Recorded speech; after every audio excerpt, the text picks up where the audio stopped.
Нөр өөртөө байж байгааг хартаа. Энэ сургууль танаас муу хүмүүс алга. Математикийг шалгах гээд томьёо бас мэдж байгаа байхгүй. Энийг та анцаараа мэдхүү. Мэдхүү хүмүүс байна уу? Ялангуяа чи гүлтичүүд сагсагсэл бөмбөгөөгөө яваад байдаг. Ямар ичээд байна чамд?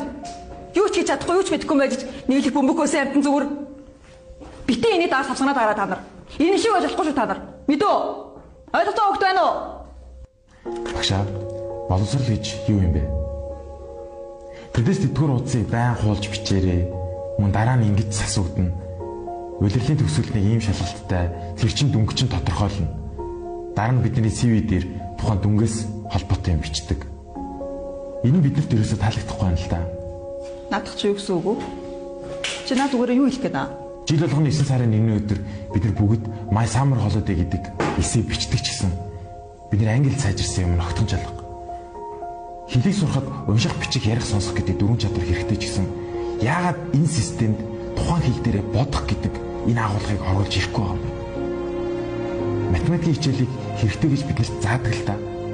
Бид нар магадгүй математикийн тэгшлэлүүдийг бодоод ирэнгүүтээ тархины өвчлөө нэмэгдээд логик сэтгэлийн сайжирдаг гэж үздэг. Гэхдээ хүн болгон математикч болохгүй. Энэ математикийн хичээлийг муу өгөөд ирэнгүүт нь тухайн хүний тэнэг мангараар нь дуудаад хүсэл тэмүүллийг нь унтрах ямар хэрэг байдаг юм бэ? Тэрэн дээр л айгүйх гайхаж байна. Боловсрол гэж яг юу юм бэ? Бодоод үзье л та. Орчин үед сурагчид хоёр л хуваагддаг болчих. Ухаалаг сурагчид нөгөөт нь зүгээр л арай дээр дүн авдаг. Арай дээр дүн авдаг. Бид нар энд 8 цагаас өглөөний 8 цагаас өдрийн 2 цаг хүртэл суралцж байгаа хугацаанд 12 жилийн хугацаанд 10,000-аас илүү цаг зарцуулсан байдаг. Тэгэд энэ хугацааг бид нар юм сурж мэдэх биш. Харин 12 жилийн дүн цуглуулахад ашигласан юм шиг харагдаад байгаа яг үнэ. 21-р зуунд сурагчдтайгаа дэрлэхтэй цаг үе огтхон ч өнгөрсөн. Тийм зүйл байхаа бараг болчихсон. Харин багш нар нь сурагчдтайгаа дэрлэхэд байна л да. Яаж гэж бодъё л да. Гэтэ бүх багш нар биш шүү. Хичээлээ хийсэнгүү, даалгавраа чингэсэнгүү, энийг ч ингэж цагт нь өгсөнгүү гэх мэтчлэн маш их сэтгэл зүйн дарамтыг өгдөг. Боддоо бүх багш бүх хичээлийг зааж чаддгүй нэ яаж бүх сурагч бүх хичээлийг сурах юм бэ? Хүн болгон өөр өөртөө гэсэн хүсэл тэмүүлэлтэй, хүн болгон өөр өөртөө гэсэн сонирхолтой.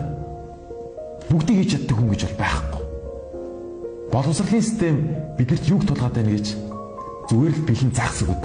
Харин оронд нь яаж заахыг барих вэ гэдэг агуулгыг огтхон заахгүй байна. Огтхон заахгүй. Бид нар YouTube, Facebook, Hacktan гэх мэтчлэн маш олон платформоос өөрсдөө хэрэгтэй зүйлсийг бид нар сураад байгаа хэрнээ ерөнхий боловсролын сургууль гэдэг энэ хоёр дахь гэртээ бид нар ирэнгүүтээ бид нар зүгээр л цагийг дэмий өнгөрөөд байгаа юм санагдаад. 10 жилээ төгсөнгүүд эдгээр томьёонууд, эдгээр физикийн тэгшлэлүүд, эдгээр химийн урвалууд огтхос бид нар хэрэг болохгүй байна.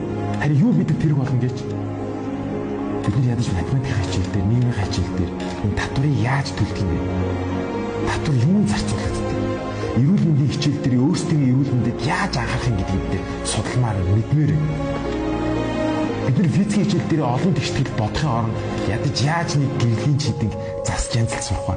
Энэ яг яаж ажилттай юм бэ гэдгийг бид нар практик талаас нь сурч мэдмээр байна. Энэ бүх буруу систем, энэ бүх буруу боловсролын систем биднийг яг юунд хүрээд байна гэж бид энэ батлаад үзэл. Хичээл дээр хамгийн асуудаг асуулт юу гэж? Багшаа, энэ шалгалтанд орж ирэх үү гэж хэлсэн. Харин энэний оронд бид нар багшаа, энэ томьёо, магадгүй энэ хичээл, энэ сэдв бидний амьдралд яаж нөлөөлж болох вэ? Бид нар үүнийг амьдрал тутамдаа яаж хэрэглэх вэ гэдэг асуултыг бид нар оронд нь асуудаг болмоор үүнд нас хариулдаг болмоор. Багшаа, та бол энэ дэлхий дээр хамгийн чухал ажил хийж байгаа. Боловсролын систем энэ хамгийн чухал салбарыг хариуцж байгаа. Бодоод үзээ л да. Эмч хүн хүний амийг амьдралыг хариуцдаг. Хуульч хүн хүний нийгмийн харилцааг зохицуулдаг. Харин багш хүн боловсролыг хүн болоход нь нөлөөлдөг. Бид нар магадгүй байнга A авдаг сурагчид бишээж болно л ба. Гэтэ бид нар тэмийг биш. Амьдралд A авсан байлаа гэд магадгүй сайхан амьдрна гэсэн үг биш шүү дээ. Амьдралд DF авна гэдэг нь магадгүй муухай амьдрна гэсэн үг огтхонч биш. F-ийг бид нар заримдаа find another answer гэж бид нар харж болно. Амьдралын харах өнцөг гэдэг зүйл хамгийн чухал. Үүнийг бид нар маш сайн сурмаар байна. Дараас нь эцэг эхчүүд. Бид нар зөвхөн боловсролыг бас багш нараас хараад иж болохгүй л дээ. Бас эцэг эхчүүд, багш, сурагч нөгөө нэг гурван төвд тэрнийг боловсролын систем маань яаж одоо хэрэгжиж байгаа юм бэ? Сурагчид биднэрт огтонч харагдахгүй байна. Элсдийн ерхий шалгалт төхөөд ирэнгүүт бид нэр Яаж сайн өндөр оноо авах вэ гэж бид нэр анхаарлаа төвлөрүүлдэг. Харин хооронд нь ирээдүйд хэн болох вэ? Яаж илүү хөгжих вэ? Die хүрээллээ яаж зүг бүрдүүлэх вэ гэдэгт бид нар огтхон харахаа болчихж байгаа юм шиг.